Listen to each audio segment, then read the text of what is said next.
샬롬, 성도 여러분, 지난밤에도 안녕히 주무셨습니까? 주님의 이름으로 문안드립니다.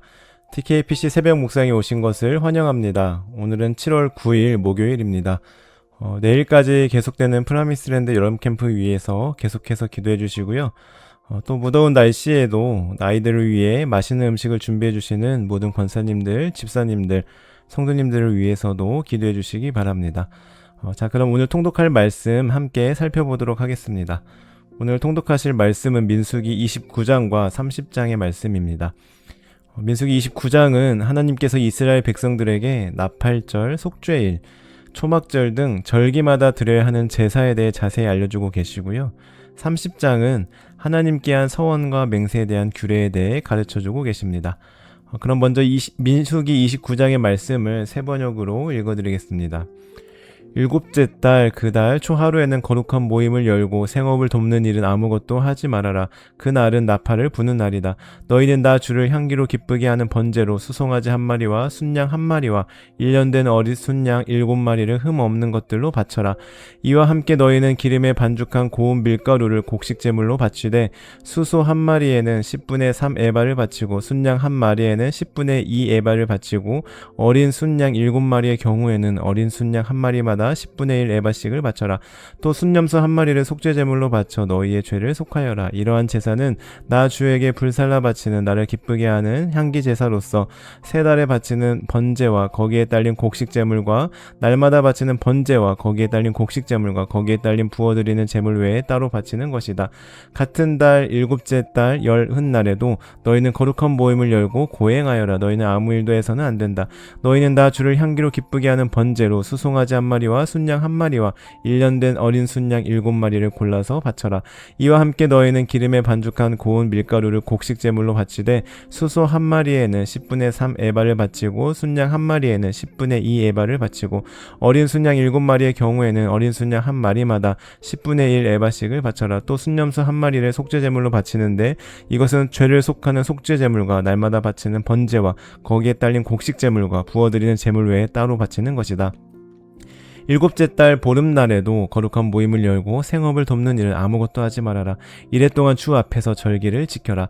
제물을 불에 태워 나 주를 향기로 기쁘게 하는 번제를 바쳐라. 소 곧 수송아지 13마리와 순양 2마리와 1년 된 어린 순양 14마리를 바치되 다 흠 없는 것으로 바쳐야 한다. 이와 함께 기름에 반죽한 고운 밀가루를 곡식제물로 바치되 13마리에 수송아지에는 수송아지 한 마리마다 10분의 3 에바씩 바치고 순양 2마리에는 순양 한 마리마다 10분의 2 에바씩 바치고 14마리의 순양에는 순양 한 마리마다 10분의 1 에바씩 바쳐라. 또 순념소 한 마리를 속죄제물로 바쳐라. 이것은 날마다 바치는 번제와 거기에 딸린 곡식제물과 부어드리는 제물 외에 따로 바치는 것이다. 둘째 날에는 소 곧 수송아지 12마리와 순양 2마리와 1년 된 어린 순양 14마리를 다 흠없는 것으로 바쳐라. 수송아지와 순양과 어린 순양과 함께 바치는 곡식제물과 부어드리는 제물은 제각기 그 짐승 수요에 따라 규례대로 바쳐야 한다. 또 순념소 한 마리는 속죄제물로 바쳐라. 이것은 날마다 바치는 번제와 거기에 딸린 곡식제물과 부어드리는 제물 외에 따로 바치는 것이다. 셋째 날에는 수송아지 11마리와 순양 2마리와 1년 된 어린 순양 14마리를 흠없는 것으로 바쳐라. 수송아지와 순양과 어린 순양과 함께 바치는 곡식제물과 부어드리는 제물은 제각기 그 짐승 수요에 따라 규례대로 바쳐야 한다. 또 순념소 한 마리를 속죄제물로 바쳐라. 이것은 날마다 바치는 번제와 거기에 딸린 곡식제물과 부어드리는 제물 외에 따로 바치는 것이다. 넷째 날에는 수송아지 10마리와 순양 2마리와 1년 된 어린 순양 14마리를 흠없는 것으로 바쳐라. 수송아지와 순양과 어린 순양과 함께 바치는 곡식제물과 부어드리는 제물은 제각기 그 짐승 수요에 따라 규례대로 바쳐야 한다. 또 순념소 한 마리를 속죄제물로 바쳐라. 이것은 날마다 바치는 번제와 거기에 딸린 곡식제물과 부어드리는 제물 외에 따로 바치는 것이다. 다섯째 날에는 수송아지 9마리와 순양 2마리와 1년 된 어린 순양 14마리를 흠없는 것으로 바쳐라. 수송아지와 순양과 어린 순양과 함께 바치는 곡식제물과 부어드리는 제물은 제각기 그 짐승 수요에 따라 규례대로 바쳐야 한다. 또 순염소 한 마리를 속죄제물로 바쳐라. 이것은 날마다 바치는 번제와 거기에 딸린 곡식제물과 부어드리는 제물 외에 따로 바치는 것이다. 여섯째 날에는 수송아지 8마리와 순양 2마리와 1년 된 어린 순양 14마리를 흠없는 것으로 바쳐라. 수송아지와 순양과 어린 순양과 함께 바치는 곡식제물과 부어드린 제물은 제각기 그 짐승 수에 따라 규례대로 바쳐야 한다. 또 순념소 1마리를 속죄제물로 바쳐라. 이것은 날마다 바치는 번제와 거기에 딸린 곡식제물과 부어드린 제물 외에 따로 바치는 것이다. 일곱째 날에는 수송아지 7마리와 순양 2마리와 1년 된 어린 순양 14마리를 흠없는 것으로 바쳐라. 수송아지와 순양과 어린 순양과 함께 바치는 곡식제물과 부어드리는 제물은 제각기 그 짐승 수요에 따라 규례대로 바쳐야 한다. 또 순념소 1마리를 속죄제물로 바쳐라. 이것은 날마다 바치는 번제와 거기에 딸린 곡식제물과 부어드리는 제물 외에 따로 바치는 것이다. 여덟째 날에는 거룩한 모임을 열고 생업을 돕는 일은 아무것도 하지 말아라. 제물을 불에 태워 주를 기쁘게 하는 향기 곧 번제로 바쳐라. 수송아지 1마리와 순양 1마리와 1년 된 어린 순양 7마리를 모두 흠 없는 것으로 바쳐야 한다.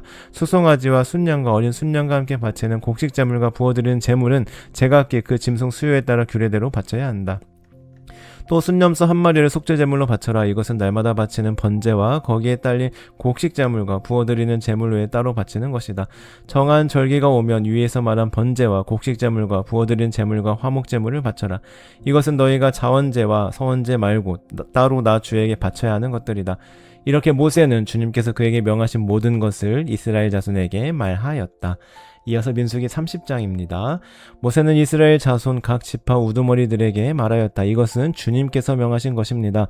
남자가 나 주에게 서원하였거나 맹세하여 스스로를 자제하기로 서약하였으면 그는 자기가 한 말을 어겨서는 안 된다. 그는 입으로 한 말을 다 지켜야 한다. 여자가 아직 어린 나이에 아버지의 집에 있으면서 나 주에게 서원하였거나 스스로를 자제하기로 서약하였을 경우에는 그의 아버지가 자기 딸의 서원이나 딸이 스스로를 자제하기로 서약한 것을 듣고도 딸에게 아무 말도 하지 않았으면 그 모든 서원은 그대로 살아있다.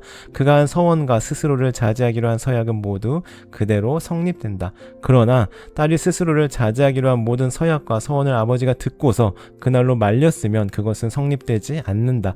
아버지가 딸의 서원을 말렸기 때문에 나 주는 그 딸에게 책임을 묻지 않는다. 그러나 여자가 결혼한 다음에 서원하였거나 급하게 입술을 놀려 스스로를 자제하기로 경솔하게 선언하였을 때에는 그의 남편이 그것을 듣고서 들은 그날로 아내에게 아무 말도 하지 않았으면 그 서원은 그대로 살아있다. 그가 한 서원과 스스로 자제하기로 한 그 서약이 그대로 성립된다. 그러나 그의 남편이 그것을 듣고 그날로 아내를 말렸으면 그의 아내가 스스로 한 서원과 자신을 자제하기로 입술로 경솔하게 선언한 것은 무효가 된다. 나 주는 여자에게 책임을 묻지 않는다. 과부나 이혼당한 여자가 서원한 것, 곧 자신을 자제하기로 한 모든 서약은 그대로 그 여자에게 적용된다. 남편의 집에서 같이 살면서 서원하거나 자신을 자제하기로 맹세하고 서약하였을 때에는 그의 남편이 그것을 듣고도 그 아내에게 아무 말도 하지 않았고 아내를 말리지 않았으면 그 모든 서원은 그대로 살아있다. 그가 한 서원과 자신을 자제하기로 한 서약은 모두 그대로 성립된다. 그러나 그의 남편이 듣는 그날로 그것들을 파기하면 그 아내의 입술에서 나온 서원과 서약은 아무것도 성립되지 않는다. 그의 남편이 이렇게 파기하면 나 주는 그 여자에게 책임을 묻지 않는다. 그의 남편은 그의 아내가 한 어떤 서원이나 자신을 부인하고 자제하기로 한 어떤 서약의 맹세라도 성립시키거나 파기할 수 있다. 그러나 만일 그의 남편이 아내의 서원에 대하여 하루가 지날 때까지 아무 말도 하지 않으면 남편은 아내의 서원과 아내가 자신을 자제하기로 한 서약을 확인하는 것이 된다. 그것들은 그대로 효력을 지니게 된다. 들은 바로 그날에 남편이 아내에게 아무 말도 하지 않았기 때문이다. 그러나 만일 남편이 그가 들은 날로부터 얼마 지나서 그것들을 파기한다면 아내의 죄는 남편이 떠맡게 된다. 이것들은 주님께서 모세에게 명하신 것으로 남편과 아내 사이에 아버지와 아버지 집에 살고 있는 어린 딸 사이에 지켜야 할 율례이다. 아멘.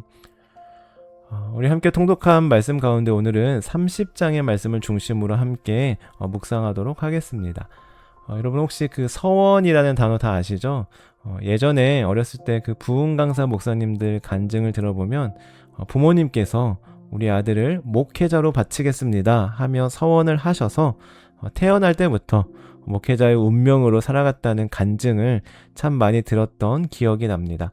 아마 여러분도 한 번쯤은 들어보셨을 거라 생각하는데요. 이 서원은 참으로 아름다운 신앙 고백이죠. 그러나 문제는 우리 인간은 이 서원의 무게를 끝까지 감당할 능력이 때때로 부족하다는 것입니다. 상황이 바뀌고 감정이 식으면 우리가 내뱉은 그 서원은 우리 영혼을 옥죄는 무서운 족쇄로 다가오기도 합니다. 특히 율법에 따르면 하나님께 뱉은 말은 절대로 취소할 수가 없습니다. 어기면 하나님의 무서운 징벌과 저주를 받아야 한다고 여겼는데요. 오늘 우리가 함께 읽은 민수기 30장도 바로 이 서원, 하나님과의 약속에 관한 말씀입니다. 그런데 오늘 말씀을 자세히 들여다보면 자격도 안 되면서 함부로 큰 소리 쳤다가 율법의 저주 아래 놓일 위기에 처한 연약한 인생들을 향한 하나님의 아주 세밀하고도 따뜻한 배려가 숨겨져 있는데요. 먼저 2절 말씀을 보시면 하나님은 서원에 대해 아주 단호한 대원칙을 말씀하십니다. 남자가 나 주에게 서원하였거나 맹세하여 스스로를 자제하기로 서약하였으면 그는 자기가 한 말을 어겨서는 안 된다. 그는 입으로 한 말을 다 지켜야 한다. 이것이 서원에 관한 대원칙입니다. 입 밖으로 내뱉은 약속은 반드시 지켜야 합니다. 그런데 3절부터 분위기가 살짝 바뀝니다. 하나님은 서원의 규례에 대해 설명하시면서 굳이 미혼의 어린 딸과 결혼한 아내의 경우를 따로 분리해서 아주 상세하게 설명하시는데요. 당시 고대 근동사회에서 여성은 독립적인 경제권이나 법적 권리가 없었습니다.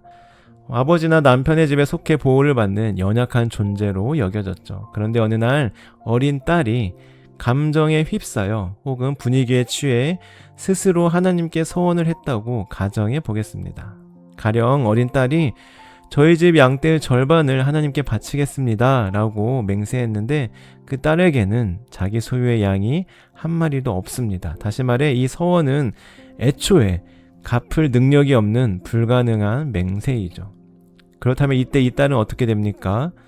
대원칙대로라면 하나님께 빚을 지고 율법의 저주를 받아야 하겠죠. 그러나 하나님은 이렇게 말씀하십니다. 5절과 8절의 말씀입니다. 아버지가 딸의 서원을 말렸기 때문에 나 주는 그 딸에게 책임을 묻지 않는다.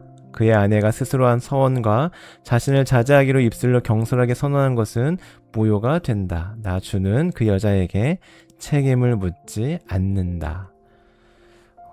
여러분 이 말씀을 고대 근동사회가 아니라 요즘 우리 현대사회의 시각으로 본다면 어떻겠습니까? 아니 왜 아버지가 남편이 여자의 결정을 마음대로 취소해? 이건 성차별 아니야? 너무 심각한 가부장적인 여성 억압이야 라고 오해할 수도 있습니다. 그러나 이 말씀의 뉘앙스는 성차별과 억압이 아니라 철저한 보호입니다. 즉 감당할 능력도 없이 섣부른 약속을 내뱉어 율법의 덫에 걸려 파멸하게 생긴 연약한 딸을 구하기 위해 그 집의 법적 책임을 지고 있는 가장인 아버지, 남편이 앞으로 나서는 것입니다. 하나님 이 아이는 아직 어려서 뭘 모르고 경솔하게 입술을 놀린 것입니다. 이 아이에게는 이것을 갚을 능력이 없습니다. 그러니 이 맹세를 무효로 해 주십시오. 만약 책임질 일이 있다면 보호자인 제가 그 죗값을 다 뒤집어 쓰겠습니다. 하고 말이죠. 이것은 한마디로 대속과 보증의 원리가 담겨져 있는데요. 여러분 여기서 어린 딸과 경솔한 아내는 누구를 가리킬까요?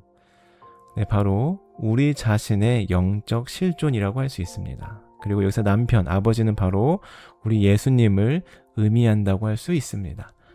우리는 하나님 앞에서 수없이 다짐하고 맹세합니다. 하나님 다시는 죄를 짓지 않겠습니다. 이것만 도와주시면, 이것만 해결해 주시면 제가 온전히 순종하겠습니다. 헌신하겠습니다. 하며 자주 서원합니다. 하지만 문을 열고 세상에 나가면 또다시 육신의 정욕에 무너지고 맙니다.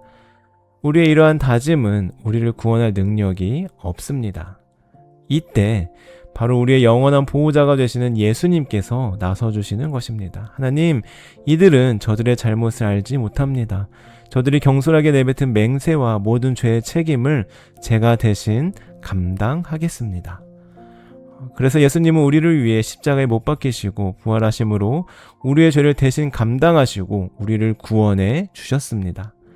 그렇기 때문에 하나님께서는 오늘 8절의 말씀처럼 우리를 향해 선언하십니다. 내가 너에게 더 이상 율법의 책임을 묻지 않겠다. 너의 모든 빚은 무효가 되었다. 내가 너를 사한다.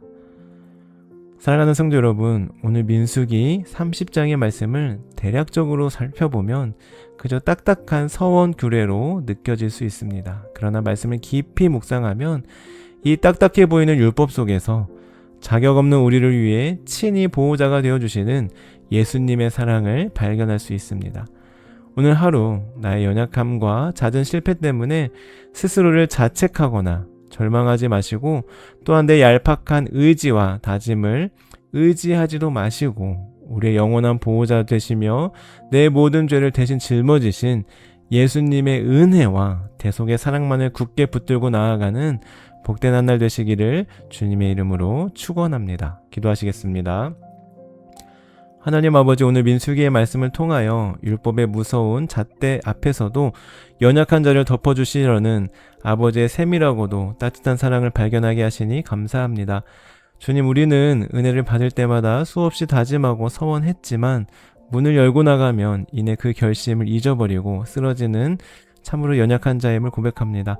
그럼에도 불구하고 갚을 능력 없는 우리의 빚더미를 십자가에서 대신 짊어지신 예수님의 은혜와 사랑을 기억하며 오늘 하루도 나의 연약함 때문에 좌절하거나 자책하지 않게 하시고 오히려 내 연약함을 덮으시는 예수님을 기억하며 그 사랑 안에서 참된 자유와 기쁨을 누리며 살아가게 하옵소서. 감사드리며 예수님의 이름으로 기도드립니다. 아멘. 계속해서 말씀을 기억하며 그리고 개인적인 기도 제목을 하나님께 아뢰며 기도하시겠습니다.